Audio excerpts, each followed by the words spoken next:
안녕하세요. 하우스케어 코치 강희용입니다. 유산균 하면 뭐가 생각나세요? 황금똥? 맛동산?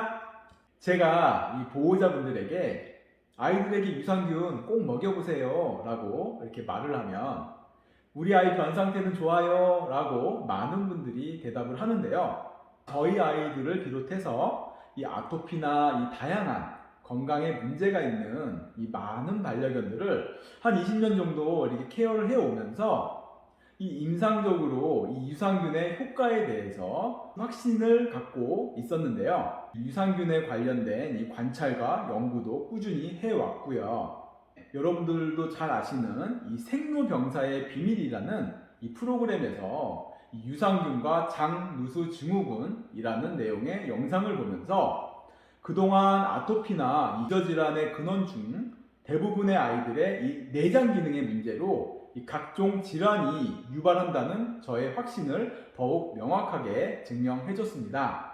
그동안 제가 이 유산균을 접한 이래로 이러한 미생물과 이 세균에 대한 이 과학이 급속도로 이렇게 발전하게 된 것이 저에게는 그동안 많은 임상 경험을 했던 데이터들이 다양한 질환으로 고생하고 있는 반려인 분들에게 분명히 도움이 될 거라 생각을 하고 그간의 경험을 토대로 제가 확신하는 내용에 대해 지혜를 담은 이 영상을 찍게 되었습니다. 유산균에 대한 첫 번째 지혜를 얻기 위한 장누수 증후군에 대해서 말씀드려 보겠습니다.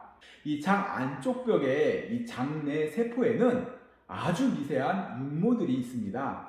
이 육모들은 이 몸에 필요한 영양소를 이렇게 흡수하는 역할을 하죠. 이렇게 기본적으로 이 장내 세포들은 이 치밀한 이 결합 조직으로 되어 있어서 외부에 독소가 들어가지 못하게 하는 그런 구조로 되어 있습니다. 뿐만 아니라 이 장내 세포의 육모 표면에는 굉장히 많은 이 세균들이 표면적을 빼곡하게 이렇게 덮고 있는데요. 이것을 정상세균총이라고 합니다. 정상세균총은 1차적으로 이 장내에 있는 이 독소의 침투를 막아주고 음식을 이렇게 분해하고 비타민을 형성하고 또 몸에 약해진 이런 면역 부분을 자극해서 이 대사를 촉진해주는 아주 중요한 역할을 하는 세균들입니다. 이렇듯이 모든 동물에게는 이 장에 이 정상적인 세균총이 있고 그 세균총은 이 장 면역과 몸 전체의 면역에 아주 큰 도움을 주죠. 그래서 우리가 이 상식적으로 몸의 면역의 7~80%는 장에서 이 관장을 한다고 하죠. 아주 특별한 경우를 제외하고는 자연에서는 동물들에게 이 내장 기능의 문제로 인한 이런 아토피와 같은 이런 증상을 보이지 않는 겁니다. 그런데 이 현대사회에서 사람을 비롯해서 이 많은 반려견들이 왜 이런 아토피나 이 근본 원인을 알 수 없는 이런 기저질환들이 발생하는 것일까요? 그런 질환의 첫 단추는 바로 이 정상세균총의 이 파괴가 그 질환의 첫 과정이 되는 거랍니다. 그럼 이 정상세균총을 망가뜨리는 것이 무엇일까요? 그것은 바로 방부제와 항생제입니다. 상식적으로 생각을 해도 유익하던 유해하던 이 세균들의 활동을 억제하는 그런 물질이 이 방부제와 항생제라는 것은 모두 알고 계시죠? 그래서 이 아이들의 건강을 생각한다면 이 근본적으로 이 방부제가 들어간 제품을 적게 먹이고 아이들에게 질환이 있을 때 이 항생제를 사용하는 것을 최소화하라고 하는 겁니다. 이렇게 이 방부제나 이 항생제로 인해서 이 1차 방어막인 정상세균총이 망가져 버리면 치밀한 결합 조직으로 되어 있는 이 장내 세포들이 이런 유해 물질들의 이런 계속적인 유입을 더 이상 견디지 못하고 결국 이 미세한 육모들도 망가지고 세포 결합 조직이 끊어지게 됩니다. 그 끊어진 이 세포 사이로 이 외부의 독소나 이 소화가 되지 않은 분해가 되지 않은 이 단백질이 유입이 되면서 이러한 유해 물질들이 독성을 갖게 되고 그로 인해 몸 안에서 다양한 염증 반응을 일으키게 되죠. 다시 말씀드리면 이 세포에서 이 정상적인 영양소도 흡수를 못하고 오히려 그 영양소들이 이 독으로 몸에 침투하고 더 위험한 것은 비정상적인 경로로 침투된 그 독소들이 혈관을 타고 온몸으로 퍼지게 되는 거죠. 우리가 경험하는 것 중에서는 체내에 독소가 모이거나 배출이 되는 그런 지점들이 있는데요.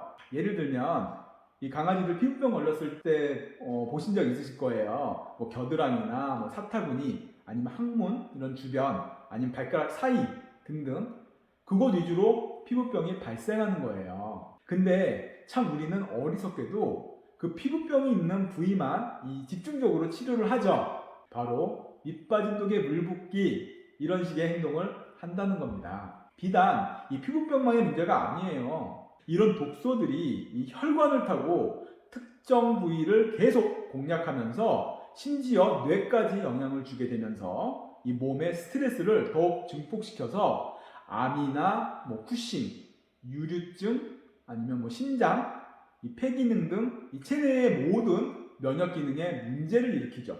그럼 이 문제를 해결하려면 어찌 해야 될까요? 처음에도 말씀드렸듯이 첫 번째, 이 방부제와 항생제를 최대한 멀리 해야겠죠. 그리고 이 장누수 증후군을 막기 위한 이 첫 번째 과정으로 체내의 유산균을 적절하고 꾸준하게 공급해 줌으로써 이 정상 세균총들이 최대한 유지가 될 수 있도록 이렇게 케어를 해야겠죠. 물론 아이들의 상태가 너무 심각하다면 이 수의사 선생님의 처방에 맞는 항생제를 일시적으로 사용하면서 이 유산균과 하우스케어를 병행하는 것도 한 방법이 될 수도 있겠죠.